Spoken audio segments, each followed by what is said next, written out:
Welcome to a world beyond our understanding. In this video, we will explore three true stories about ghosts that have left people perplexed and scared. These are not your ordinary ghost stories. They are tales of inexplicable apparitions, shuddering noises, and eerie experiences. So sit tight as we take you on a journey through the supernatural. Brace yourselves for an unsettling experience that will leave you questioning what lies beyond our physical reality. Are you ready for a chilling viewing? Let's begin. The Ghost of Anne Boleyn at Blickling Hall. Blickling Hall was a beautiful and historic mansion, nestled comfortably in the heart of Norfolk. It had been home to many aristocratic families over the centuries, but none were so famous as the Boleyns. Anne Boleyn, King Henry VIII's second wife, was born at Blickling Hall in 1501. She spent much of her childhood playing in the gardens and exploring the nooks and crannies of the grand old house. But history has a way of leaving its mark, and Blickling Hall is no exception. It is said that every year on the anniversary of Anne Boleyn's execution, her ghost returns to her childhood home. On May 19th, the day of her death, the staff at Blickling Hall always felt a strange energy in the air. The candles flickered unnaturally, and the shadows danced in the corners of the room. No one dared to speak of it openly, but everyone knew that Anne Boleyn's ghost was near. One year, a young maid named Elizabeth found herself alone in the east wing of the house on the evening of May 19th. She had been tasked with cleaning the guest rooms and had lost track of time as she worked diligently. As she began to gather her things to leave for the night, Elizabeth heard a faint whispering. At first, she thought it was just the wind creeping through the ancient halls of the manor. But the whispering grew louder and more insistent. Elizabeth turned around to see a figure standing in front of her. It was a woman, dressed all in white, with long dark hair cascading down her back. She wore a necklace of pearls, and her eyes shone like diamonds in the dim light. "Who are you?" Elizabeth stammered. The woman smiled gently. "I am Anne," she replied. "Anne Boleyn." Elizabeth gasped, her heart pounding in her chest. She had heard the stories, of course, but never imagined that they could be true. Yet here was the ghost of Anne Boleyn standing right in front of her. Anne reached out and took Elizabeth's hand. "Do not be afraid," she said softly. "I do not mean you any harm." Elizabeth felt a warmth spread through her body, as if she were being enveloped in a comforting embrace. She knew that this was no evil spirit, but rather the ghost of a woman who had suffered greatly in life. For several minutes, Anne spoke to Elizabeth about her life, her loves, and her regrets. She told Elizabeth that she had been wrongly accused of adultery and treason and had been put to death for crimes she did not commit. As the clock struck midnight, Anne began to fade away. Elizabeth watched in awe as the ghostly figure disappeared into the darkness, leaving nothing behind but a feeling of peace and understanding. From that day forward, Elizabeth knew that there was more to the world than what met the eye. She would always be grateful for the encounter with Anne Boleyn's ghost and would carry the memory with her for the rest of her days. The Bell Witch Haunting. In the early 1800s, in the quiet town of Adams, Tennessee, a family by the name of Bell settled on a beautiful piece of land. John Bell was a respected farmer and community leader. His wife, Lucy, was a devoted mother to their 7 children. But one day, strange things began to happen. The family would hear scratching noises at night, as if someone was trying to get into their home. Then, they started hearing whispering voices that they couldn't explain. The family tried to ignore it, thinking it was just their imaginations. But things took a terrifying turn when their youngest daughter, Betsy, began to experience physical attacks. She would be scratched and pinched by an unseen force. The family was at a loss for what to do.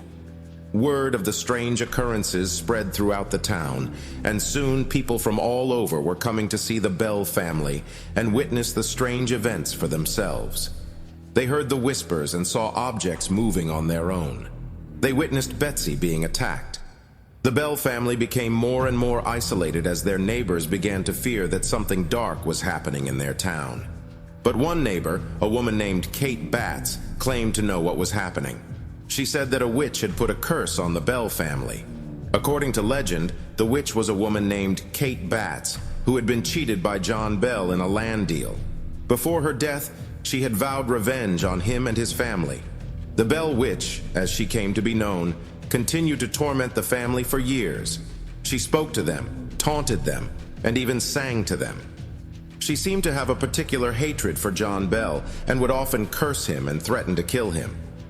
Finally, in 1820, John Bell died under mysterious circumstances. Some believed that he had been poisoned by the witch. After his death, the Bell Witch disappeared.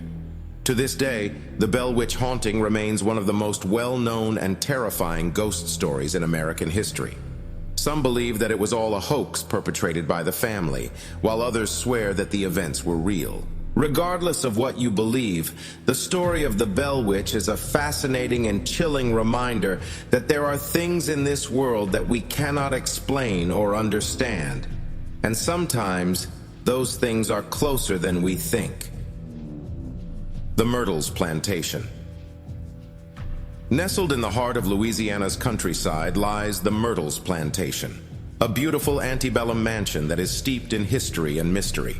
Built in 1796 by General David Bradford, this elegant estate has seen centuries of joy and sorrow, love and loss, and its walls bear witness to stories that are both intriguing and haunting. Legend has it that the Myrtles Plantation is one of the most haunted houses in America. It is said that the ghosts of those who once lived on the estate still linger within its walls, and visitors have reported strange sightings and unexplained occurrences. Some claim to have heard the sound of children laughing, while others have seen apparitions moving through the house at night. One of the most famous ghost stories associated with the Myrtles Plantation is that of Chloe, a former slave who was said to have poisoned members of the family she worked for out of jealousy.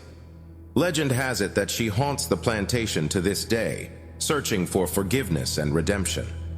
Despite its eerie reputation, the Myrtles Plantation remains a popular tourist attraction, drawing visitors from around the world who come to soak in its rich history and experience the charm of Southern hospitality. Guests can take guided tours of the property, exploring the lush gardens, the ornate furnishings of the main house, and the many artifacts that tell the story of life on the plantation. One visitor, a young woman named Emily, arrived at the Myrtles Plantation one evening just as the sun was setting.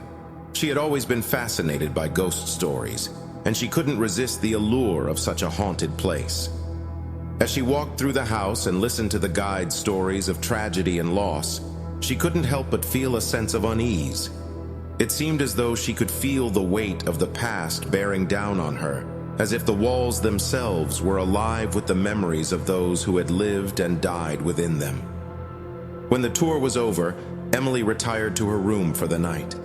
As she lay in bed, listening to the sounds of the old house creaking and settling, she couldn't shake the feeling that she was not alone. She closed her eyes and tried to sleep, but every time she opened them again, she saw shadows moving across the ceiling. Suddenly, she heard a soft voice whispering her name. She sat up in bed, heart pounding, and looked around the room. There was no one there. She told herself it was just her imagination playing tricks on her, but deep down, she knew that something wasn't right. The rest of the night passed without incident, but when Emily woke up the next morning, she felt as though she hadn't slept at all. She decided to take a walk around the gardens, hoping to clear her head. As she strolled through the flower beds, she noticed an unusual fragrance in the air. It was a sweet scent, like magnolia blossoms, but more potent.